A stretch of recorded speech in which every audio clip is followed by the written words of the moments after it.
I didn't say specifically your views, I'm just saying in general. Yeah. I mean, I'll bet you're all very nice people, but I don't know you personally, so...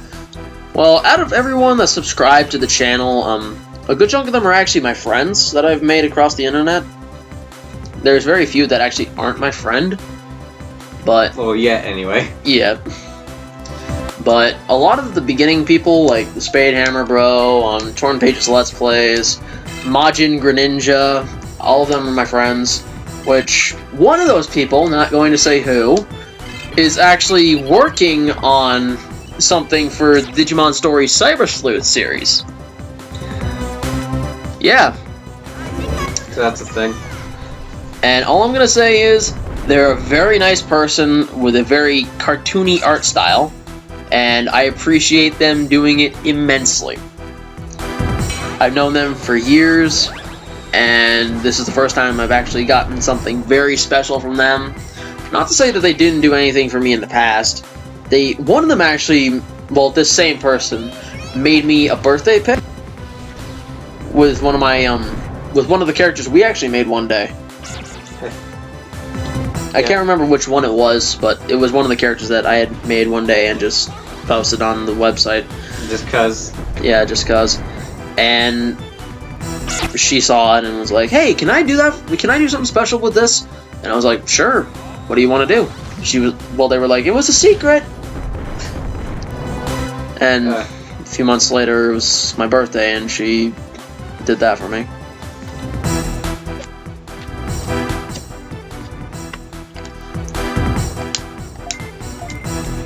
And that same person's also going to be doing the thing for the Digimon Story Cyber Sleuth, but due to the fact that she's still in school like me, sometimes I may have what she's making in the videos and I may not at the same time.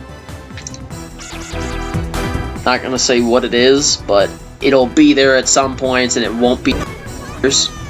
So yeah.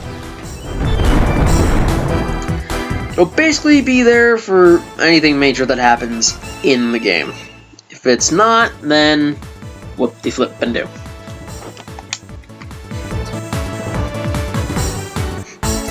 Or as Kadikarus, one of our favorite game reviewers, says, Sort of. Hippity-fucking-ray. Well, he isn't really my favorite YouTuber reviewer. Well, he's one of mine, anyway. Well, yeah, that's the thing for you. Yeah. Personally, I find him, like, entertaining to watch once in a while, but not all the time. Yeah.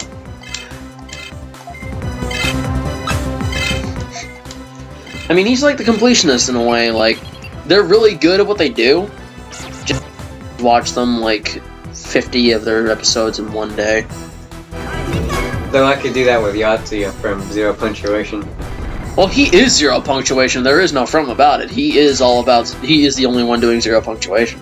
Well, that's sort of what I meant, you know? Yeah. Look. Yahtzee has a very unique style of reviewing. Because, you know, he's basically the angry critic of video games. Sort of. But, like, you know, from Australia. Yeah. Well, didn't he move to Britain recently? I don't know. I thought he said that in one of his videos. His new ones, anyway. I don't remember. It's like I just, I don't pay too much attention to his, thing. True. I mean, every now and then I'll skip out on one of his reviews if it's a game that I'm not interested in, or if it's just to see what kind of he come up with because of the popularity of the game itself. Like, one game that I saw him review, one of the first games I saw him review, was because of my buddy who actually started a couple of AMVs a while back, Zoomor Cooplander, who Dave here actually knows very personally. And it's been a while since the two of them hung out. I mean, well, he's like, it's a different state, so it's a little hard to hang out when you're in a different state. True. Wait, he moved to a different state? I thought he only moved up north. Well, I think he moved to a different state. I don't remember exactly, but he's, well, not here anymore. Yeah. But anyways,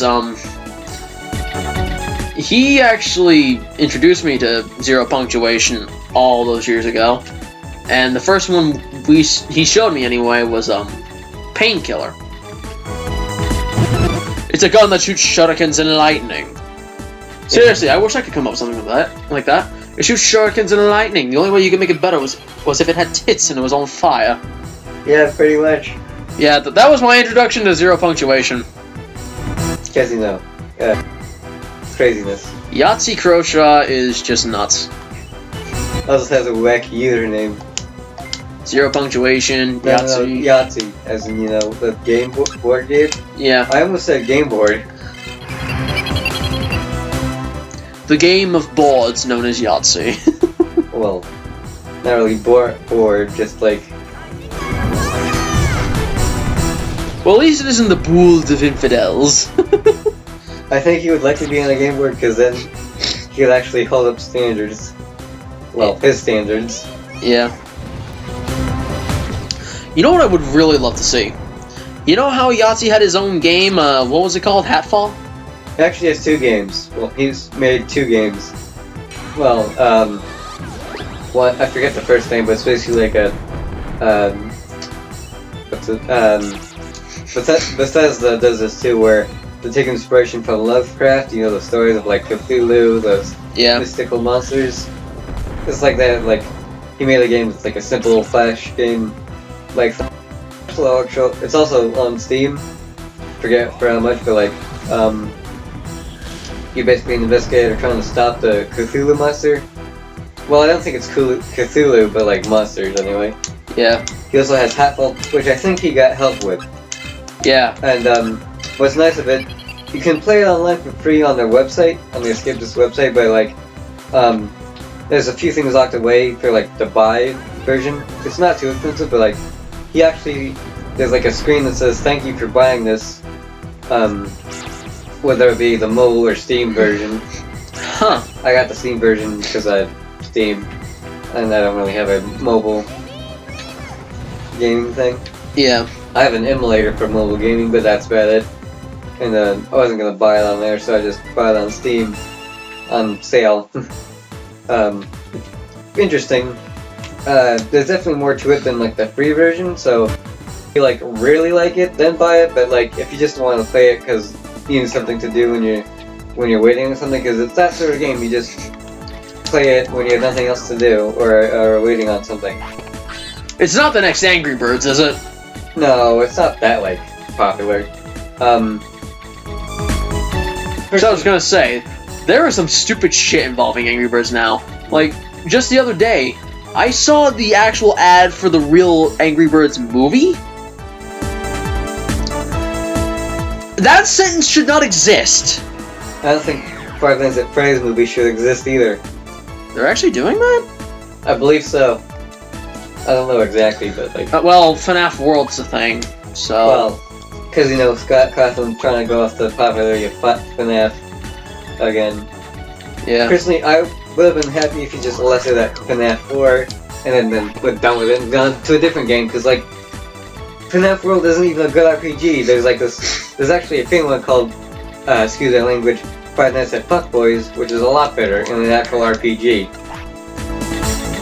So, play a good RPG based on FNAF, just play that one instead of World. And, you know, World costs money, Fuckboys doesn't. Yeah. Ah, shit. Okay, we tried so hard and got so far, but in the end it doesn't matter because we can't make it to the fucking boss! Again. Motherfucker! Looks like it's one of those things where, I don't know, we have to keep upgrading our shit until we can do this. Again. That's what I meant to say. If you couldn't tell, I'm not very good at sentence making. Sentence forming, whatever the fuck you want to call it. Exactly. And we've always had some interesting things with this shit anyway. Alright, back to the main gate and fixing up that grade.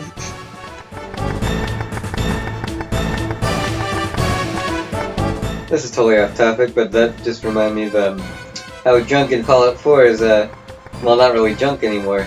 It's actually useful for building stuff. Oh, really? Yep. Like, I mentioned Gopher before. I don't know if it's in the same video as the one I mentioned it, but like, he plays Fallout 4. I watch him play it because I don't have the money to buy it. And the funny thing I like about him, since he's Norwegian from Norway, I believe so. I can't remember exactly, but he pronounces aluminum. If you're from America, he pronounces aluminium since he's from basically England, sort of thing. Really? Yep. That's a useful fact that I'm never gonna need. Exactly.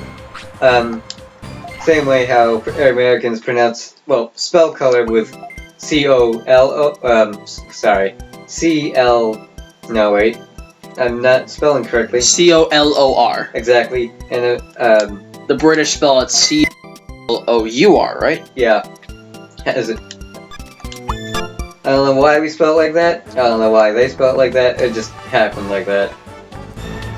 And to anyone that's in the British regions or any English-speaking countries that spell it like that, pardon me when I say, what the fuck?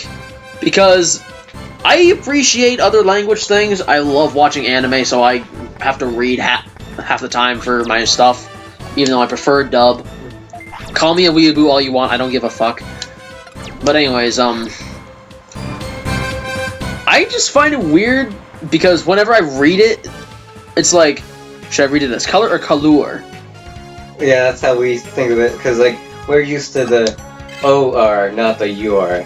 Yeah. So, when we see U-R, we think color. Like your. Yeah.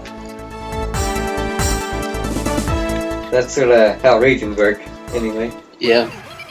The streets are lined with little creatures laughing. Everybody seems so happy. Am I possibly on Daffy? What is this? What's this? The children throwing snowballs instead of